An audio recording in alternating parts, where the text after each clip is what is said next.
নমস্কাৰ, মই ৰীতামণি। মই কোলাতিত থাকোঁ। মই 2024 1 ফেব্ৰুৱাৰীত মডিকেয়াৰত জইন হৈছিলোঁ আৰু মোৰ এটা ডিষ্ট্ৰিবিউটৰ পইণ্টো আছে। মই মডিকেয়াৰত আহি মোৰ স্কিনৰ হেল্থৰ বহুতো সমস্যা দূৰ কৰিছোঁ। তাৰ লগতে মই সমাজৰ বিভিন্ন মানুহক ইয়াৰ সুবিধাখিনি দি আহিছোঁ। গতিকে মই আমাৰ মহিলাখিনিক এটা ৰিকুৱেষ্ট কৰিব বিচাৰিছোঁ, যিটো আমাৰ টিম ৰয়েল ক্ৰাউন হয়, যিটো ছ'চিয়েল ৱৰ্ক হয়, তাৰ লগত আপোনালোক জড়িত হওক আৰু আপোনালোকৰ যিবিলাক হেল্থৰ স্কিনৰ হেয়াৰ ফলৰ লগতে কিছুমান ফাইনেন্সিয়েল প্ৰব্লেম থাকে মানুহৰ, সেইবিলাক যাতে আপোনালোকে এই টিম ৰয়েল ক্ৰাউনৰ লগত জড়িত হৈ দূৰ কৰিব পাৰে। আৰু যিহেতু এইটো ছ'চিয়েল ৱৰ্ক হয়, আমি গোটেইখিনি একলগ হৈ আমি সমাজৰ বিভিন্ন সমস্যাবিলাক দূৰ কৰিব পাৰোঁ। গতিকে আপোনালোকে আহক, একেলগে আমি কামটো কৰি যাওঁ।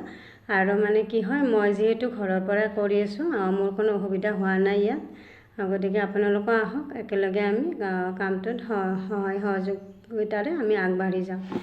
Thank U.